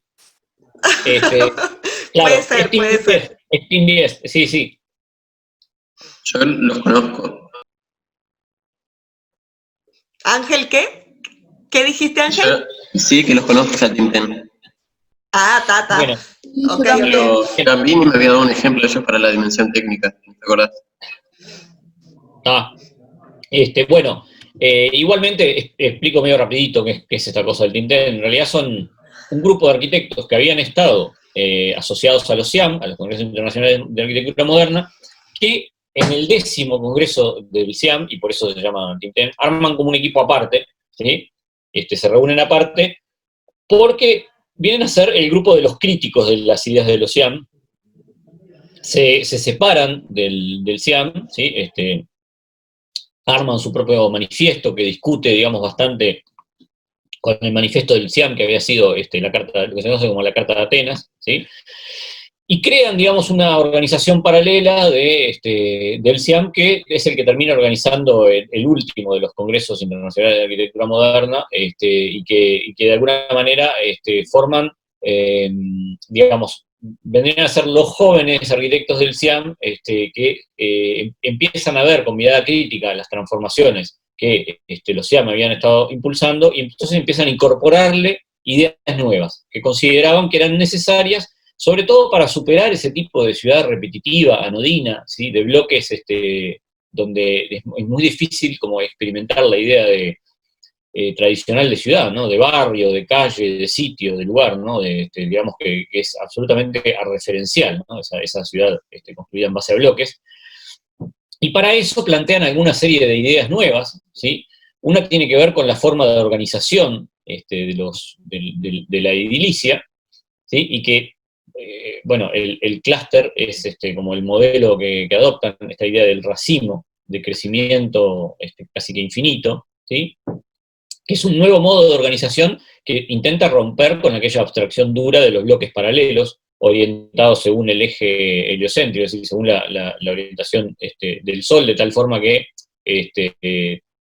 los bloques, ustedes saben que para el SIAM debían de tener una fachada este y una fachada oeste, de tal manera que no hubiera nunca fachada sur o norte, porque depende del hemisferio, es una fachada donde no se recibe el sol, ¿sí? Entonces que allí quedaran los testeros de los bloques, de manera que todas las unidades de vivienda pudieran tener sol directo durante un rato del día. Por supuesto, este modo de organización terminaba dando una ciudad muy abstracta, muy anodina, muy difícil de hacerla vivible, ¿no? Y en definitiva, algunas de estas ideas novedosas que incorpora el Tinten, como la idea de clúster, o la idea de calle en el aire, que vamos a ver ahora un poquito más adelante, tienen que ver con una mirada crítica sobre ese modo de organización, y en consecuencia aparecen estas ideas de que también la edilicia, a partir de las ideas del Tinten, no necesariamente tiene que ser una ruptura con la ciudad, sino que este tipo de edificios en racimo puede ir extendiéndose e incluyéndose, hoy digamos, infiltrándose en la trama urbana existente. Y no necesariamente tiene que aparecer como una alternativa radical, ¿no? Como una ruptura total con la ciudad existente, ¿sí? A su vez también el clúster está pensado como un tipo de edificio que permite la incorporación de otras funciones, no solamente la función residencial, también los edificios pasan a tener, digamos, otro tipo de funciones, ya sea, digamos, servicios sociales, como áreas comerciales, etcétera, etcétera. Y la otra de las incorporaciones que tienen que ver con la calle en el aire, es decir, con la idea de generar espacios más, digamos, más amigables, ¿no? Espacios de encuentro, espacios de relación humana, Algo que, por supuesto, cuando uno mira las propuestas de estos bloques paralelos en el verde, organizados en abstracto y tal, parecía como muy difícil de construir en ese modelo de ciudad que estaban promoviendo el CIAM, ¿no? Para ello, entonces, estas propuestas de Allison y Peter Smithson, del Golden Lane para Londres, ¿no? De alguna manera incorpora estas especies de corredores que no son corredores, ¿no? Evidentemente, el espacio que uno necesita para circular, ¿sí? Para llegar a su vivienda, podría ser resuelto en una dimensión muchísimo menor, y no requeriría tampoco de la incorporación del verde que se hace, estas cositas que se ven por ahí, muchas de ellas son manchitas como digamos, de pequeños jardines que se incorporan en altura, es decir, espacios abiertos con vegetación, que están ubicados a distintas alturas en el desarrollo de este bloque racimo que se va metiendo en la ciudad, de tal manera que también son pensados como lugares de estar, donde la gente pueda ir, sentarse un rato, charlar con el vecino que viene, ¿no? Y por lo menos, digamos, generar un tipo de encuentros y intercambios accidentales que hagan también a la recuperación de la idea de barrio, de lugar, de sitio, que de alguna forma tenía la ciudad tradicional, ¿sí? Esta beta, digamos, del Tintin, de alguna manera, se preocupa por incorporar estas otras visiones a la edilicia que venía desarrollando el CIAM, pero de todas formas sigue siendo de alguna forma rupturista con la ciudad convencional, ¿sí? Es decir, sigue estando aquí presente la idea del bloque, ¿sí? El bloque aislado, el bloque que si bien ahora puede ocupar espacios adentro de la ciudad, sigue siendo una excepción, ¿sí? Hasta, digamos, los años 70 del siglo pasado, cuando de alguna manera vuelve a aparecer una revisión que ahora intenta reconstruir una línea de conexión con el pasado que nos permita, digamos, volver a la ciudad tradicional. Es decir, superar aquella noción de que la construcción de la ciudad y de la vivienda tiene que ser una alternativa radical, ¿sí? A la ciudad tradicional, que es un poco como se realizó en gran parte del mundo, ¿no? Esta idea de que el barrio residencial, asociado a la idea de bloque, tiene que ser un espacio excepcional, ¿sí? Radicalmente excepcional, dentro de lo que es la construcción tradicional de la ciudad, que es un poco lo que se ve ahí en la ciudad de San Luis, en Missouri, en Estados Unidos, donde se había construido este conjunto, el conjunto de Pritaigo, ¿sí? Que tenía 10.000 habitantes, tenía 2.870 apartamentos, ¿sí? Y que tiene que ser demolido porque era imposible vivir en él, ¿sí? El día que es demolido así con explosiones todo el conjunto, ¿no? Según Charles Jenks, que es un autor que escribe un libro que se llama El lenguaje de la arquitectura postmoderna, donde describe esto, dice, bueno, es el día en el cual muere el proyecto moderno de la vivienda colectiva asociada a la ciudad abstracta, racional, ¿sí? Y alternativa, y como alternativa, pensaba como alternativa a la ciudad tradicional, ¿sí? Este momento, dice Charles Jenks, es el momento también en el que empiezan a aparecer otras visiones, empiezan a aparecer las visiones, digamos, que vuelven a poner en valor, ¿sí? La ciudad construida, la ciudad anodina, diríamos, la ciudad convencional, la ciudad que todos recorremos constantemente cuando no vamos a los lugares excepcionales, ¿no? Es la ciudad de manzanas, con padrones, donde los padrones son todos más o menos parecidos, y donde ninguna de las arquitecturas que están en esos padrones son, digamos, excepcionalísimas, sino que básicamente conforman un tejido más o menos homogéneo, uniforme, ¿sí? Y poner en valor esto, ¿no? Poner en valor la idea de que la ciudad debe construirse a partir de esto, no a partir de las excepciones, sino debe construirse a partir de saber identificar cuáles son los tipos edilicios y las formas urbanas que hay en el entorno en el cual me toca proyectar, y intentar de alguna manera adaptarme al entorno, seguir un poco las reglas de lo que viene construyéndose tradicionalmente, ¿sí? Eso es un poco el discurso de este libro de Rossi, Aldo Rossi, La arquitectura de la ciudad, ¿sí? Y es también la forma en que se construye, digamos, durante los años, fines de los 70, los 80, digamos, una cantidad enorme de barrios, de vivienda en muchos lados del mundo. Quizás la experiencia más conocida, más reconocida, más publicitada también, tiene que ver con la experiencia de la IVA de Berlín, ¿sí? De los años 80, que toma esos dos sectores que aparecen ahí marcados, sectores de Berlín que habían quedado, digamos, demolidos por los bombardeos de la guerra y que aún quedaban sin reconstruir, ¿sí? Es decir, estamos hablando del año 1980, ¿sí? Ustedes saben que la Segunda Guerra Mundial terminó en el 45, ¿sí? Habían pasado entre el 45 y el 80, y todos esos sectores de ciudad todavía estaban demolidos y sin completar, ¿sí? Allí básicamente lo que se hace, a ver, si esto se hubiera hecho 20 años atrás, ¿sí? Lo que se hubieran construido probablemente hubieran sido bloques en el verde, ¿sí? Se hubieran hecho bloques aislados, un poco como veíamos en los casos anteriores, ¿no? A la manera Siam.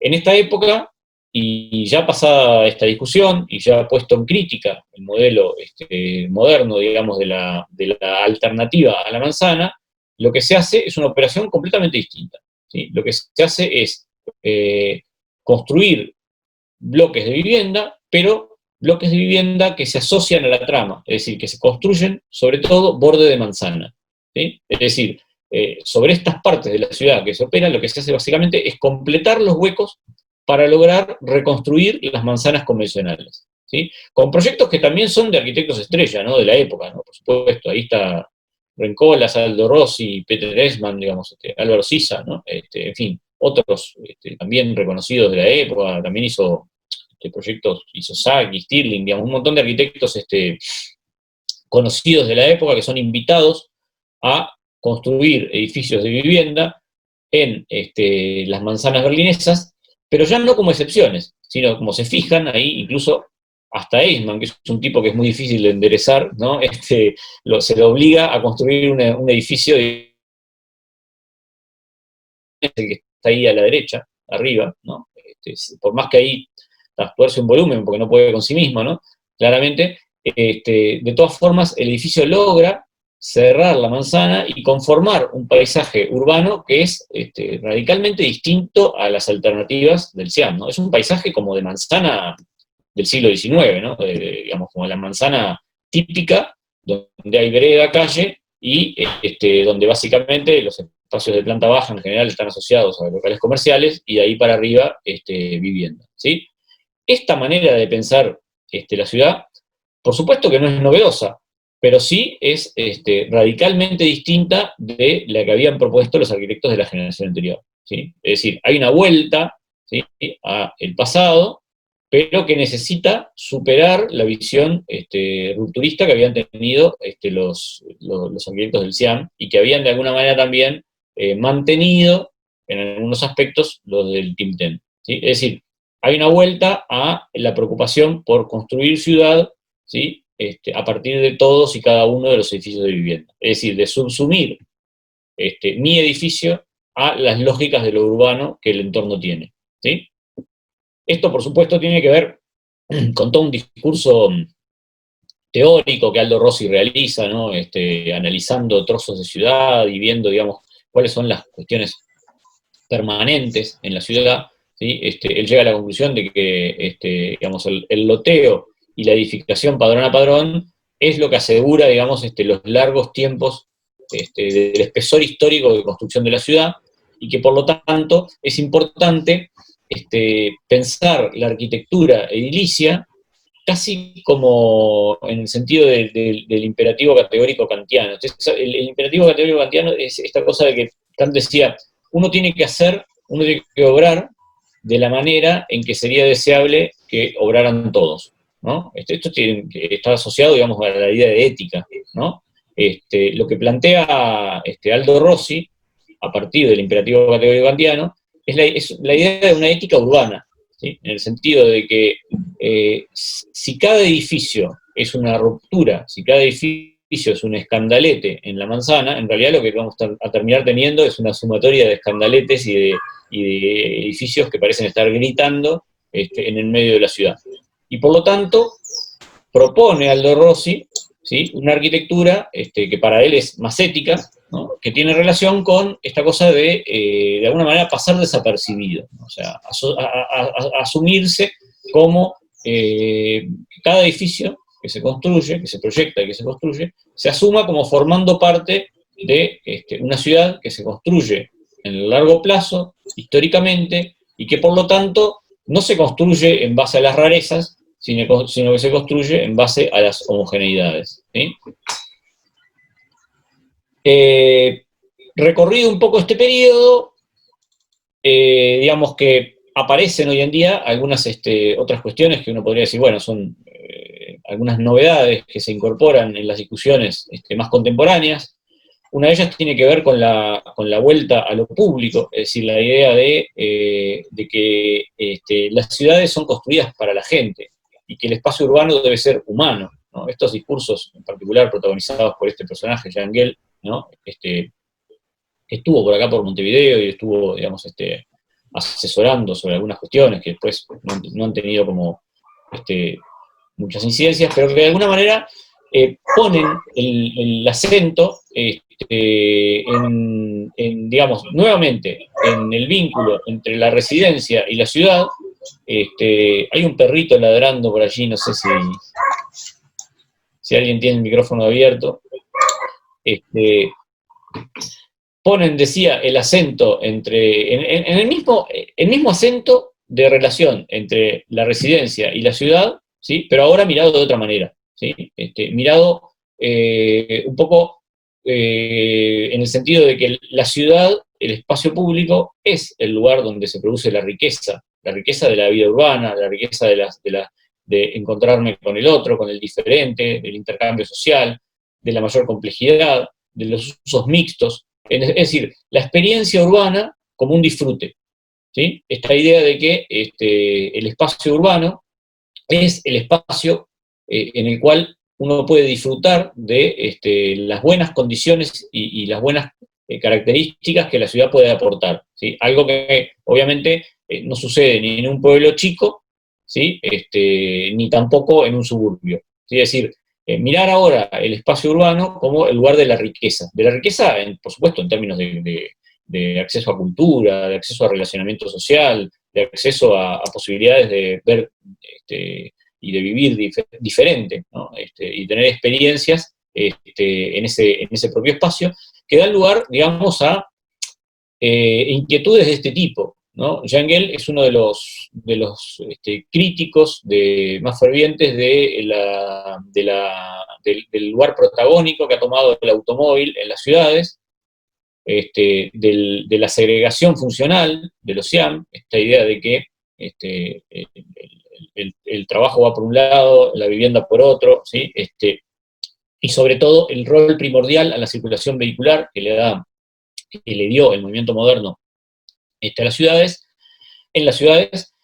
y que considera que debe ser sustituido por otro tipo de cosas, ¿no? Como por ejemplo, digamos, el uso peatonal y público, ¿sí?, de los espacios, entre las manzanas, ¿sí?, asociado sobre todo a esto, al disfrute, al ocio, a la utilización del tiempo libre, al encontrarse con los diferentes, hacer, digamos, el lugar de encuentro, y entonces, ¿cuál es la relación más adecuada que tiene que haber entre los edificios, la vivienda, la calle, ¿sí?, y los distintos usos de la calle, ¿sí? Y esto me parece que es lo crucial en el discurso de Gehl, ¿no?, y que hace, digamos, a uno de estos tópicos contemporáneos, ¿no?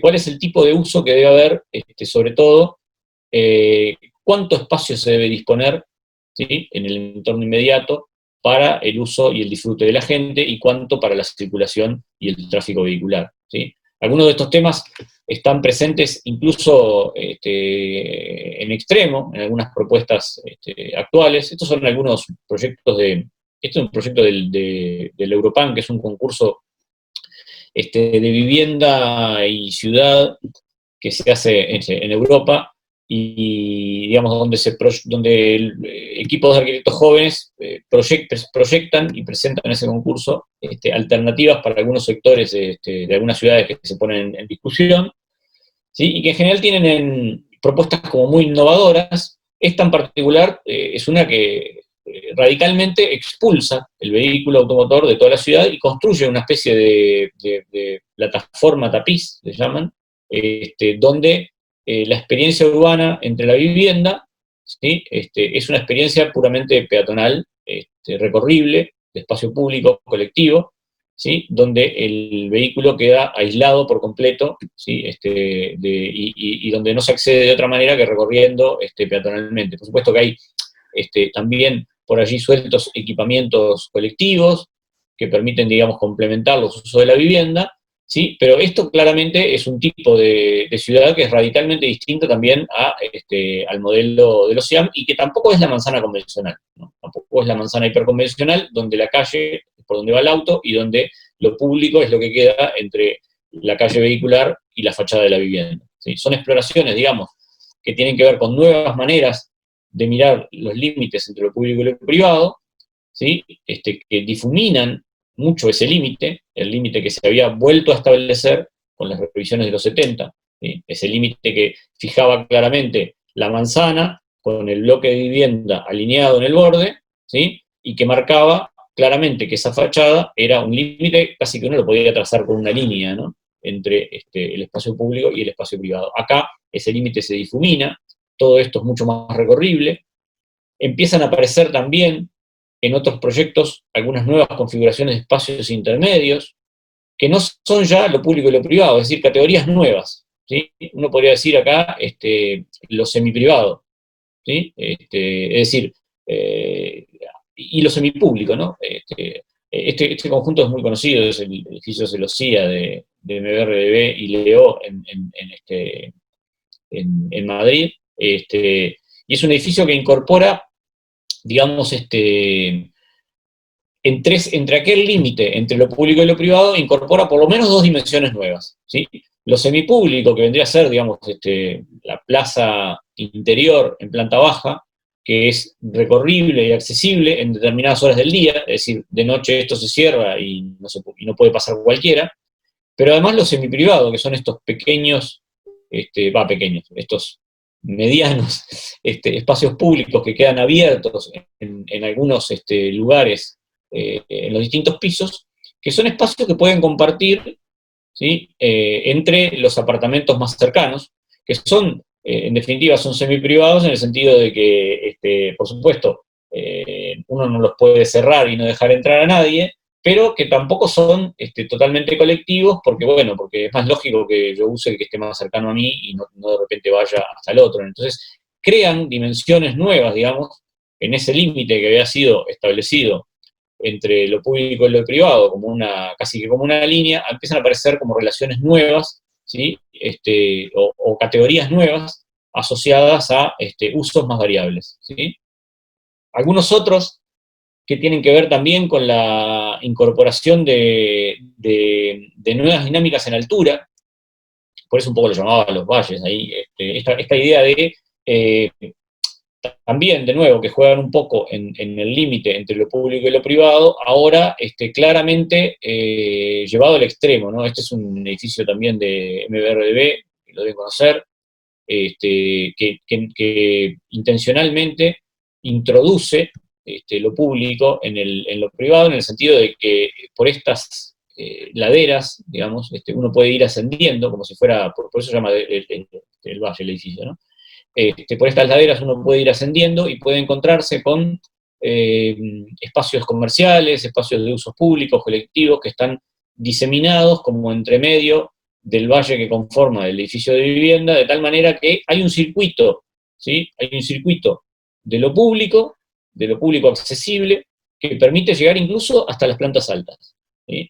Que permite incluso llegar a las terrazas, ¿sí? Que permite incluso meterse, digamos, en esas terrazas que quedan a niveles intermedios, por supuesto que durante las horas del día que las actividades comerciales están abiertas. Es decir, de nuevo, una indefinición intencional, ¿sí? De los bordes entre lo público y lo privado, que hacen que le aportan, digamos, claramente riqueza al tipo de uso espacial que se propone, ¿sí? O este otro también, muy conocido de Big, que básicamente también tiene una secuencia espacial pública permitida, de tal forma que los espacios, que el propio edificio es posible de ser recorrido en ascenso, ¿sí? Y se puede, digamos, atravesar y recorrer totalmente el 8 ¿sí? De manera de que,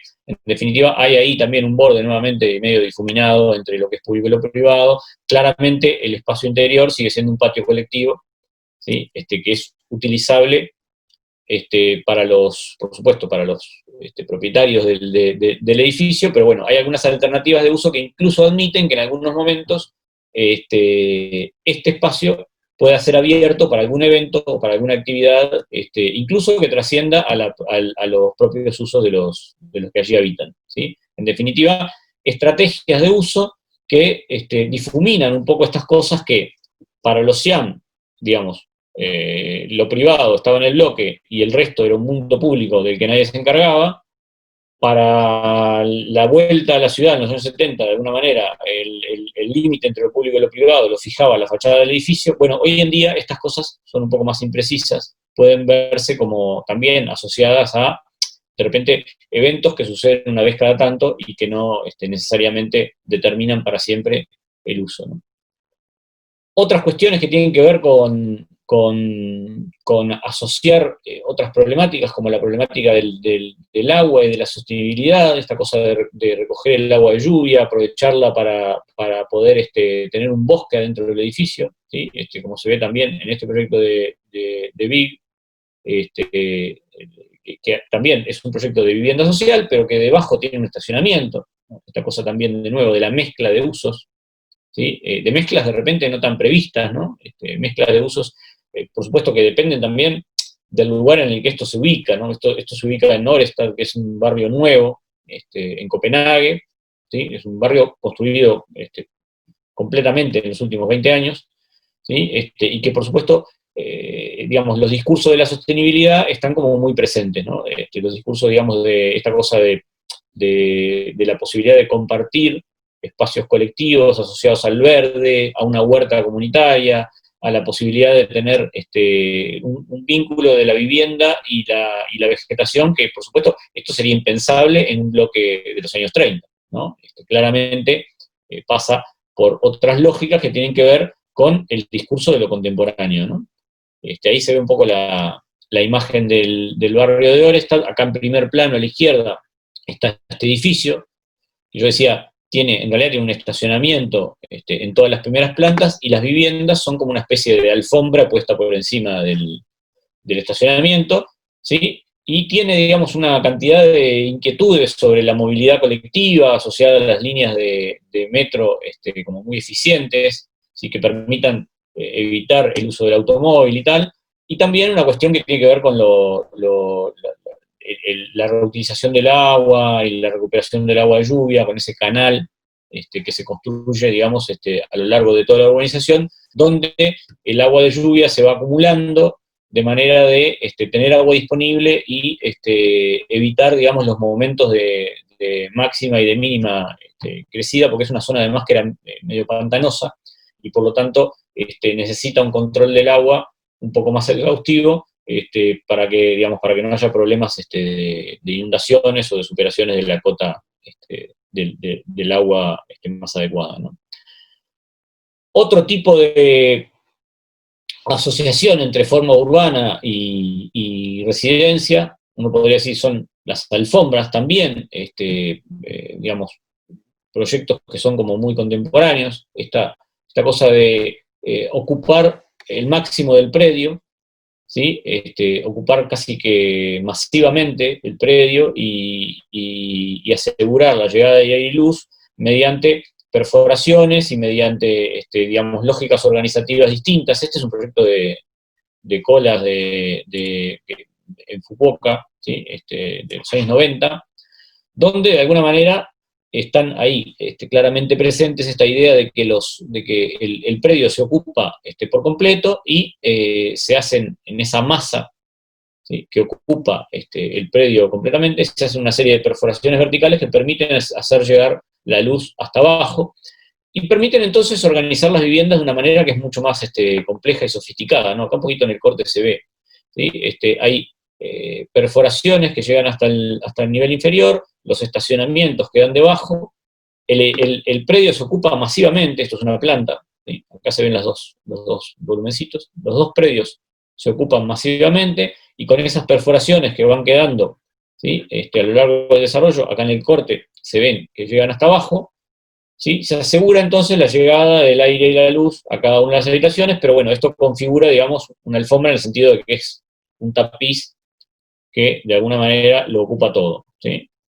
Otros proyectos en este sentido también, otro de Nishizawa, ¿sí?, que también básicamente juega con las mismas lógicas, una gran masa edificada que ocupa todo el predio y una serie de perforaciones que son jardines, ¿sí?, que cuando uno mira el corte permiten hacer llegar la luz hasta la planta baja, ¿sí?, y a su vez permiten entrar la luz y el aire a las diferentes viviendas. En este caso, y en el anterior también, estos patios son individuales, es decir, son el patio de mi casa, cada casa tiene un patio, con una de estas formas rarófilas que aparecen allí en la planta, pero cada casa tiene su patio y por lo tanto esto permite también como la organización en torno a ese patio de una vivienda que asegure, digamos, las posibilidades digamos, de intimidad y a la vez de conseguir, digamos, la llegada del aire y de la luz, ¿no? Esto finalmente está armado en base a una serie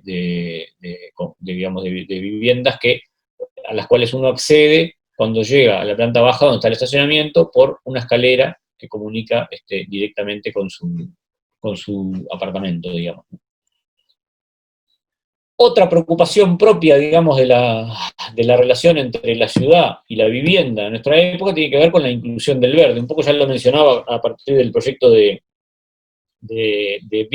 Mountain Dwellings, pero bueno, hay otros casos mucho más emblemáticos, ¿sí? El de Stefano Boeri para Milán, que se llama nada menos El bosque vertical, ¿sí? Trata, digamos, claramente de una nueva relación entre la ciudad y la naturaleza, ¿no? Esto sería como una especie de combinatoria que permitiría vivir en la metrópolis y en la naturaleza a la vez, ¿sí? Un edificio que parece, digamos, un bosque vertical, realmente, literalmente, cuando se lo ve construido, termina siendo un bosque vertical, y que está básicamente pensado sobre la idea digamos, de la inclusión, ¿sí?, en el propio proyecto de arquitectura, ¿sí?, de una serie de terrazas con un sistema de alimentación y de suministro de nutrientes para la vegetación que se incorpora en esas terrazas, ¿sí?, que es básicamente centralizado. Es decir, ni siquiera uno tiene que encargarse de regar sus plantitas para que crezcan, sino que hay, digamos, una lógica proyectual central que determina qué tipo de especies van según el tipo de fachada, la necesidad de entrada de la luz y todo lo demás, y a su vez un sistema centralizado de riego que se va asegurando de que la vegetación crezca, ¿sí?, y que finalmente el edificio se vea de esta manera, ¿no? Es notable ver eso que en el medio de la ciudad, una torre, que es como, a ver, la torre es como digamos, el tipo de edilicio de lo antinatural, ¿no? En general, uno está acostumbrado a ver las torres, incluso digamos, las oficinas y las viviendas, como, digamos, como el ejercicio más potente de lo artificial, ¿no? De la obra humana, ¿no? Ni que hablar las torres de oficinas cuando están revestidas de un curtain wall, ¿no? de una muralla de vidrio, ¿no? Que son, claramente, en general, intentan enfatizar la torre como aquello que es creación humana, ¿no?, frente a la naturaleza. Bueno, juega un poquito a tratar digamos, a pelear un poco esa manera de entender la torre, ¿no? La torre es vista aquí también como una obra que pretende ser natural, ¿sí? Por supuesto, esto es absolutamente artificial, ¿no? Yo les decía que la vegetación está digamos, crece toda a partir de un sistema de suministro de nutrientes que está canalizado, a cada una de las terrazas llega un caño que va goteando agua con sus nutrientes para que esto se desarrolle, pero claramente cuando uno lo ve desde fuera, la imagen es notoriamente rupturista, ¿no? Respecto de lo que uno imagina que es una torre y que es la ciudad, ¿no? Bueno, otros casos que tienen que ver también con algunos proyectos experimentales de vivienda, como este de Duncan Lewis en Francia, digamos, una zona experimental donde varios arquitectos desarrollan proyectos y que, digamos, juega con esta cosa de la generación de espacios intermedios y la generación de estructuras que sostienen una vegetación que si bien no es de árboles o de plantas de gran porte, ¿sí? Pueden crecer notablemente y tomar y rodear casi que la arquitectura, porque hay una serie de estructuras metálicas con rejas y demás que permiten que esta cosa del sueño del jardín propio, aún en un área residencial muy densa, digamos, de una densidad media, digamos, para hacer viviendas unifamiliares, de una densidad alta, ¿sí? Una ocupación del predio que es muy fuerte, ¿sí? También, de nuevo, casi que lo ocupan todo, ¿sí? Con una imagen y la gran ocupación que esto tiene, nunca se imagina que esto pueda verse, ¿no? De esta manera, ¿no? Que pueda verse como tan blando, tan transparente, y con una masa vegetal que parece cubrirlo todo, ¿no? Bueno, por acá, digamos, queda esta cuestión de la relación entre digamos, el modelo de vivienda, la ciudad, y el modelo y las preocupaciones o los intereses políticos, sociales, utópicos que la arquitectura de alguna manera ha ido teniendo en distintas épocas. Pasé muy rápidamente como por la de estos días, porque me parece que ahí es donde probablemente haya que ustedes tengan que reflexionar más y quizás se incorporen otros temas que, por supuesto, yo no he mencionado, que les interesen en particular a cada uno de ustedes. Decía que después quería mencionar algunas cosas que tienen que ver con piques o inquietudes más prácticas, más concretas, ¿sí?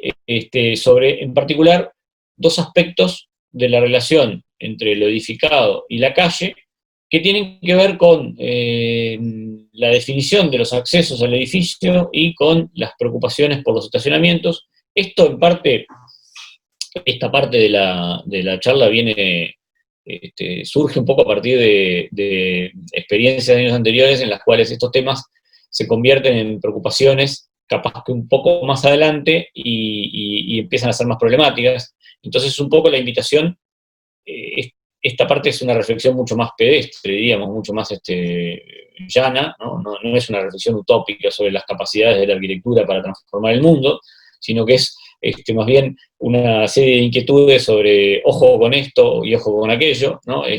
A la hora de desarrollar el proyecto en sí mismo, ¿sí? Pero me parece que es importante hacerla ahora para después no cargar con las consecuencias de repente de no haber considerado estas cuestiones desde el inicio, ¿sí?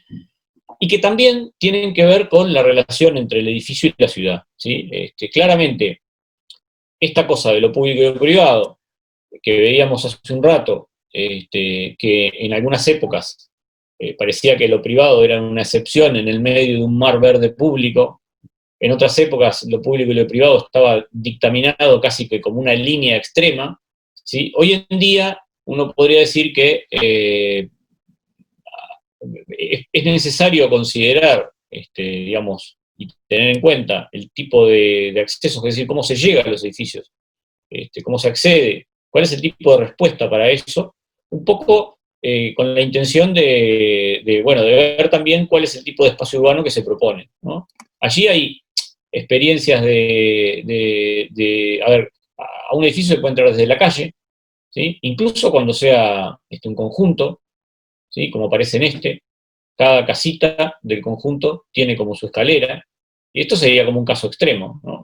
Un conjunto de viviendas en donde desde cada una de ellas se puede acceder desde fuera. Sobre esto se ha experimentado muchísimo en muchas partes del mundo, incluso muchos de los conjuntos modernos de bloques resolvían, y si uno recorre ahí el área de alrededor del Parque Rivera, va a ver que sobre el modo de acceso a los edificios, a los conjuntos, hay como experiencias muy, muy variadas, ¿no? Desde las escaleras que llevan a calles corredor, ¿no?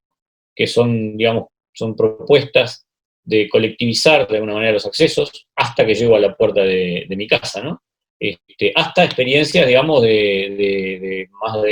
más convencionales, de apartamentos, ¿no? Donde uno entra por una puerta y llega a un hall, o donde puede estar en la escalera o el ascensor, y acceder entonces allí por, digamos, accesos y circulaciones verticales que permiten suministrar el acceso a 1, 2, 3 apartamentos, 4 por piso, en fin, los que haya, ¿no? Pero veamos, este es un tópico en el cual conviene pensar desde el inicio. Uno puede acceder directo desde la calle, decía, uno puede acceder también desde un patio interior, es decir, la posibilidad de entrar a un patio que después es el que distribuye, ya sea por una caja de escaleras o por... Esto, por supuesto, que da una respuesta notablemente distinta que el caso anterior a la ciudad, ¿no? La respuesta que se da a la ciudad es totalmente distinta en uno que en el otro, ¿sí? Acá lo que aparece, por supuesto, es una puerta que en realidad es un acceso mucho más monumental, mucho más simbólico, mucho más representativo, ¿sí? Más del conjunto, ¿sí? Que habla, digamos, de una manera de acceder donde prima, ¿sí? Lo colectivo sobre lo individual, ¿no? Que no es que sea exactamente lo contrario del caso anterior, ¿sí? O también el acceso al RAS, esta cosa muy repetida en los conjuntos habitacionales, ¿no? El acceso que en realidad está apenas diferenciado con una senda y un pequeño volado, ¿sí? Que marca el lugar donde uno puede entrar y encontrar las escaleras que suministran después la posibilidad de acceder a cada uno de los apartamentos que quedan a sus lados. Pero bueno, en definitiva, la fachada que esto muestra hacia la ciudad también es notablemente distinta que en el caso anterior. O un ejercicio casi que plástico, ¿sí? De la generación de los accesos. Uno podría ver, estoy mostrando siempre casos como conocidos, ¿no? Referentes, digamos, de la arquitectura. La unidad de habitación de Marsella, donde Le Corbusier hace del acceso un ejercicio plástico en sí mismo, ¿no? Retirando hacia atrás toda la planta baja, generando este espacio de sombra, ¿sí? Que notoriamente es el espacio por el cual se puede recorrer y acceder, y colocando esta especie de escultura plana, ¿sí? De techo ahí medio volado y medio apoyado en pilares, ¿sí? Que muestra, digamos, el punto de entrada preciso del acceso, ¿sí?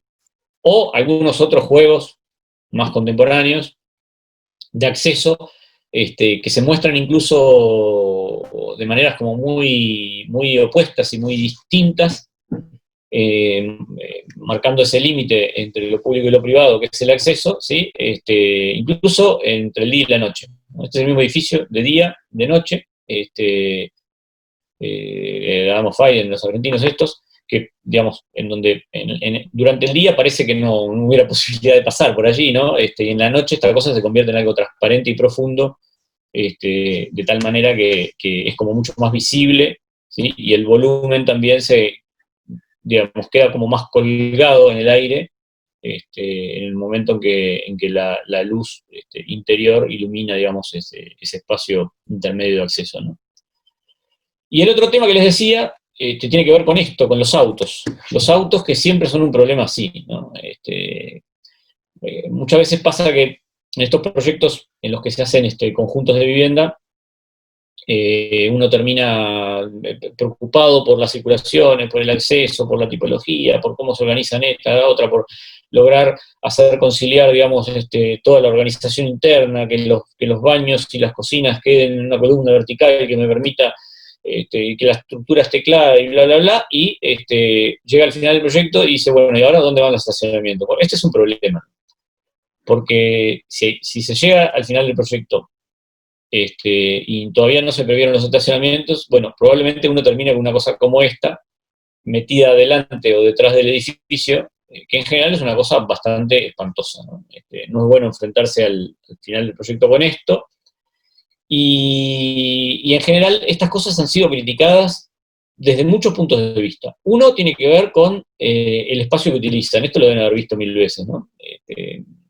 El espacio que se usa para los autos comparado con el espacio que se usa si uno va en bicicleta o la misma cantidad de gente en 3 buses o en un solo metro, ¿sí? En la ciudad. Y por lo tanto, esta idea de que el espacio que utiliza el automóvil es muy vasto, ¿ah?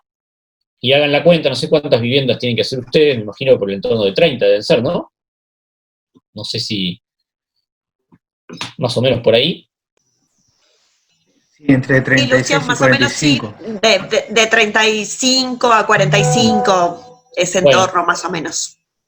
entre 35 y 45 viviendas, en general, uno tiene que prever que, bueno, que las familias uruguayas además quieren todas tener auto, o sea que, en definitiva, y todas las familias del mundo, ¿no?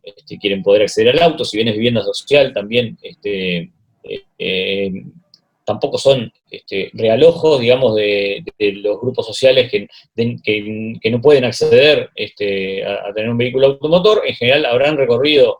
Ustedes ya recorrieron el área y entonces habrán visto que hay muchos autos en la vuelta.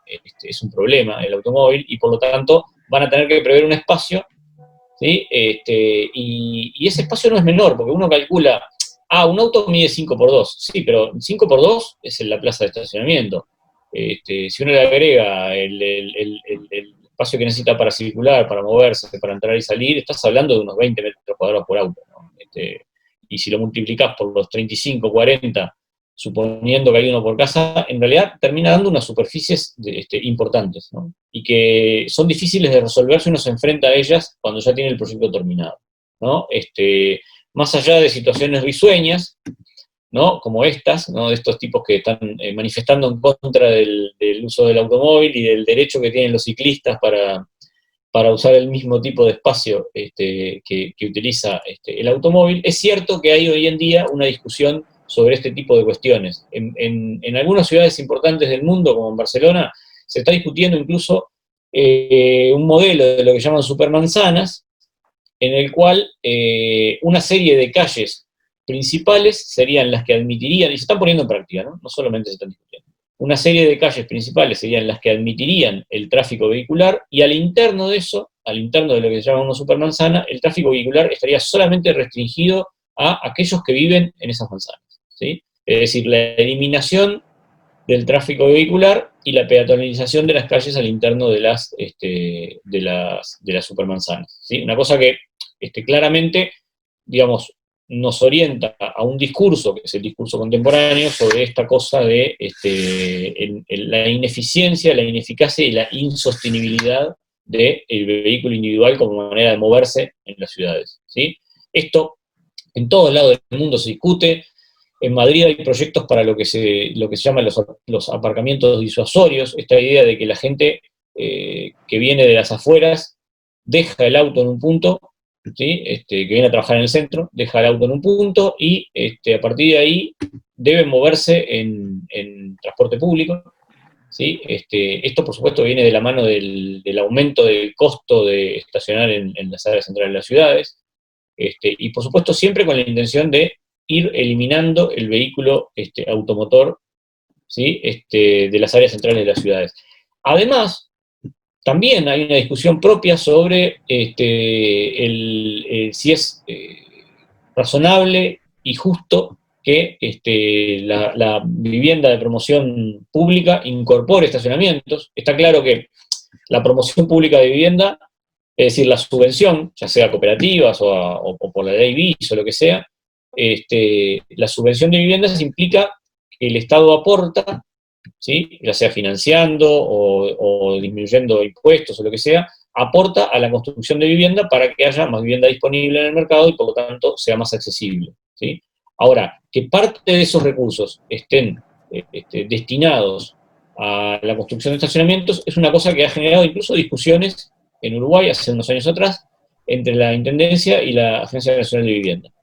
En el entendido de que, claro, la Intendencia obliga por norma a que los edificios tengan estacionamientos y la Agencia de Vivienda se queja de que parte de las inversiones que hace, de las subvenciones que da, terminan destinándose a la construcción de estacionamiento, una cosa que es delirante en un país, digamos, con pocos recursos, ¿sí? Que parte de los estacionamientos, que parte de los recursos para vivienda social terminen invirtiéndose en áreas de estacionamiento techadas, ¿no? Como por ejemplo sucede en la mayoría de los edificios de la antigua ley BIS, y hoy vivienda promovida, ¿no? Que están ubicados en áreas centrales y que terminan destinando la planta baja a áreas de estacionamiento, ¿sí? Y que en general, en otras épocas y en otros modos también urbanos distintos, vuelvo a esta cosa de la relación entre el tipo de edilicio, el modo de organización de la vivienda y el espacio urbano inmediato. En otras épocas también había como otras maneras de resolverse, ¿no? El jardincito adelante,